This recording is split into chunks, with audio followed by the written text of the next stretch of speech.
vida responsable. ¿Cuántos quieren tener responsabilidad? Empiece con lo poco, hermano. Crea lo que la Biblia dice. Crea lo que la Biblia dice, las promesas de Dios. Y preguntémonos, ¿qué estoy haciendo con el mensaje que he recibido de parte de Dios? Número 3, hermanos. Vamos a ver la tercera razón por la que Jesús llora. Versículo 44, en su último texto dice: por cuanto no conociste el tiempo de tu visitación. Por cuanto no conociste el tiempo de tu visitación. Cuando Jesús penetra sus corazones, cuando Jesús ve el corazón de esta gente, lo que Él encuentra es dureza. Él encuentra un corazón endurecido, Él encuentra un corazón insensible, Él encuentra un corazón frío, un corazón apático a Él mismo, al Salvador y al Redentor, al único que los podía rescatar. Prácticamente aquí Cristo les está diciendo: el Salvador estaba con ustedes, pero me ignoraron. Fueron apáticos a quien podía salvarles del fuego eterno. Fueron duros con el único que tenía la salvación para sus vidas. No se percataron de su presencia. La dureza del corazón es un problema no de ese tiempo, de todas las edades. El hombre es duro delante de Dios. ¿Sabe? Es tan duro que aún en el mismo lecho de muerte la gente, en lugar de clamar a ese Dios que puede sanarles, de ese Dios que si no los quiere sanar los va a librar del infierno, los va a librar del fuego eterno, prefieren defender una creencia que quién sabe a quién se le ocurrió, pero que la Biblia no lo dice. Prefieren abrazar una religión porque piensan que ahí está la salvación. Corazones duros, corazones necios. Si Él encontró dureza en el único, si Él encontró dureza del pueblo hacia el único que podía salvarlos, ahora nosotros, ¿qué podemos hacer? Mire, necesitamos desarrollar en nuestro carácter sensibilidad a la presencia de Dios y a los tiempos de Dios.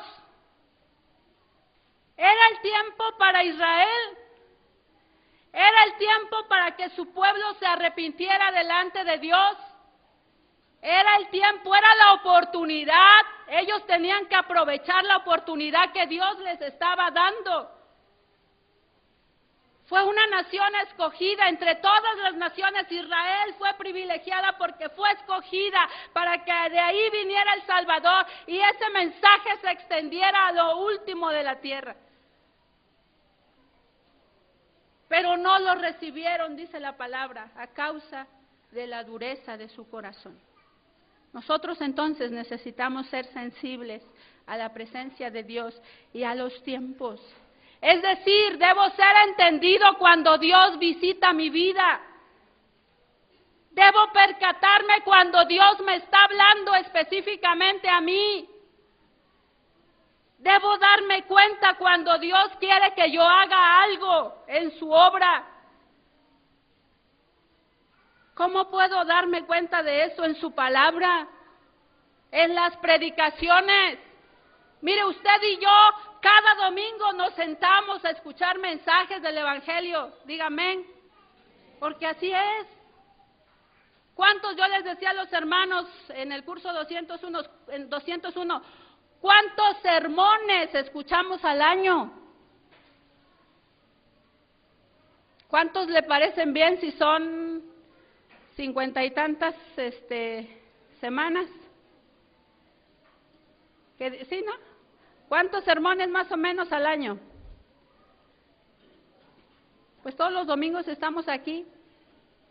Y yo le aseguro, y no me va a dejar mentir porque eso me pasa a mí y yo creo que le pasa a usted también. Cada que escuchamos un sermón,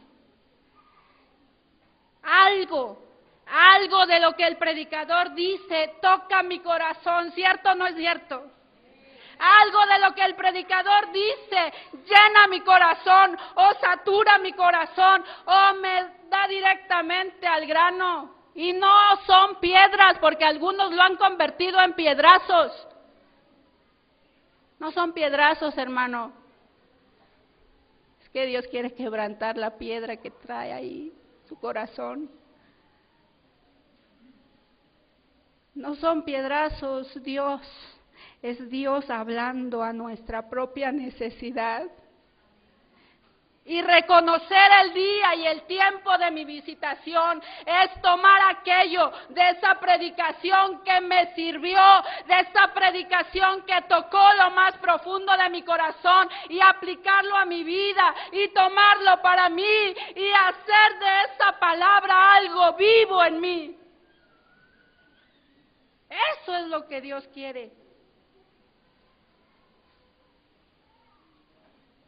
Que seamos sensibles a su palabra para que corrijamos el camino. Tal vez alguien nos visita aquí, ¿sí? Y dirá, vine para, a lo mejor dice como yo, ¿verdad? Cuando me invitaba mi hermana al templo. Mi tía se pasó años orando por nosotros y predicándonos, ¿sí? Y cuando mi hermana, Juanito y mi hermana se convirtieron, ahí estaban duro y dale, vamos al templo. Y dije, bueno, ¿qué quieren en el templo? Y un día dije, bueno, pues voy a ir, dije, para que me deje de molestar. Pero nada más eso. Y es la primera y la última vez que voy, dije. Llegué al templo. No me pregunten del sermón porque yo creo que me dormí o no sé. Lo único que me acuerdo, y eso porque yo creo que era muy fiestera y bailarina y me gustaban las emociones fuertes, de lo único que me acuerdo es que el pastor dijo, ¿cuántos se van a anotar para el campamento? Dijo. Y yo dije, ¿qué? ¿Campamento? ¿A dónde va a haber campamento? Yo me imaginaba que los cristianos hacían reventones, así bien.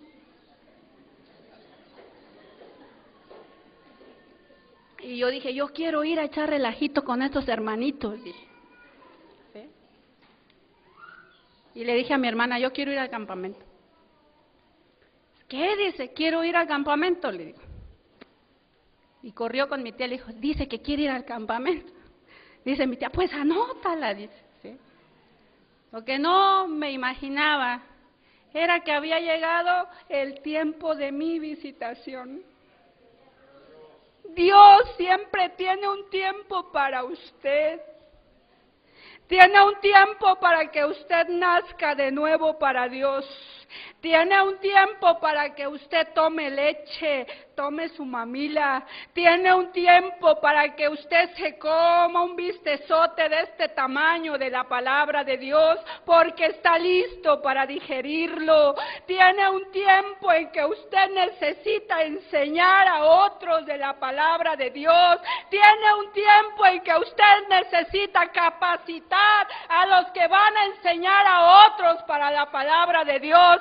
Cada uno de nosotros tiene un tiempo en el que Dios quiere usarnos de manera diferente, pero necesitamos ser sensibles y entender cuál es el tiempo que estoy viviendo ahora, cuál es el tiempo de Dios y que Él quiere que yo me levante para hacer algo en su obra. Él tiene un tiempo para cada uno y necesitamos ser sensibles para darnos cuenta que es tiempo de levantarnos, que es tiempo de trabajar en la obra del Señor, porque el tiempo se está acabando. Un día Dios viene por su iglesia, Cristo va a venir. La pregunta es, ¿quiénes nos vamos a ir? Yo lo dudo que si no entendemos estos tiempos de Dios y si no nos percatamos de la presencia de Dios en nuestra vida, yo dudo sinceramente que nos vayamos todos los que estamos aquí. Este pueblo no entendió eso. Y ya les conté, vino destrucción sobre sus vidas. Y una vez que un cristiano cae, es muy difícil que se levante. Solo el poder del Espíritu Santo puede hacerlo, pero si no permitimos eso, nos espera condenación eterna. ¿Cómo puedo ser sensible? Escuche con atención la palabra de Dios. Ponga atención a los sermones. Busque la voluntad de Dios en ayuno y en oración. A través de la lectura bíblica. Y algo bien importante, congréguese regularmente. Sea fiel en la iglesia. La Biblia dice que es hermoso y es bueno habitar los hermanos juntos en armonía. Dice que es como el buen óleo que baja desde la cabeza hasta la barba de Aarón. La Biblia dice que es ahí donde envía Jehová bendición y vida eterna. Y le aseguro que si usted es regular en las reuniones, la bendición le va a alcanzar toda la semana. Algunos piensan que ahí en su casa, sí, yo no digo que Dios no lo escuche, pero la bendición está aquí. La bendición es en comunión con los hermanos. Cuando nos dejamos de congregar se apaga el espíritu, nos vamos muriendo poco a poco. Dios le dio vida, pero algunos son, ¿cómo les puedo decir? Son suicidas espirituales. Dios nos da vida, pero uno mismo se mata otra vez. ¿Sí? Esos no salen en el periódico nada más salen los que se ahorcan, ¿verdad? Pero hay cristianos, ¿verdad?, que solitos se van muriendo porque no fueron sensibles a la presencia de Dios. Necesitamos ser sensibles a su presencia. Necesitamos ser sensibles a los tiempos que Él nos va marcando en la vida cristiana. ¿Sabe? Eliseo entendió los tiempos de Dios. ¿Se acuerda de Eliseo? Era un joven campesino, ¿verdad?, que andaba por allá con sus bueyes. Cuando Elías casi estaba al finalizar su ministerio, Eliseo entendió el tiempo en que Dios le estaba llamando al ministerio. ¿Y qué hizo? Dice la Biblia que vendió los bueyes. Yo no sé si se los comió, no sé qué hizo, pero lo que sí sé es que tomó decisiones sabias y fue sensible a la voz de Dios. Tan fue así que usted conoce la historia, no se despegó de Elías hasta que recibió el manto, ¿cierto? ¿Sí? Porque sabía quién era su Dios y sabía a lo que le había llamado. Fue sensible también a su presencia. Tiempo después, a través de su ministerio, en una ocasión una nación asiria viene, manda, el rey asirio manda no recuerdo si fueron los asirios o los sirios, pero mandan una delegación porque le dice ese rey pagano, le dice, yo quiero que me traigas a ese tal Eliseo. Y entonces va una delegación, ¿cómo se puede decir? Un ejército, buscan a Eliseo y entonces el siervo de Eliseo se espanta cuando ve tantos caballos y que vienen, que querían rodearlos. Y entonces Eliseo le dice, no tengas miedo. Y ora al Señor y Señor, abre los ojos de aquí fulano de tal, dice, porque tiene miedo. Dios abre los ojos de aquel hombre y entonces ese siervo puede ver que el ejército de Dios era muchas veces más grande que el ejército de los seres humanos. Tenemos que estar preparados, ser sensibles a la presencia de Dios. Cuando hay necesidad en su vida, percátese que no está solo. Cristo está con usted. Cristo está ahí porque va delante de usted para pelear la buena batalla. Cristo está ahí porque es una promesa. Dijo, y he aquí, yo estoy con ustedes todos los días hasta el fin del mundo. Y entonces Él peleará por nosotros. Él peleará por nosotros. Seamos sensibles a su presencia. ¿Quiere ponerse de pie, hermano?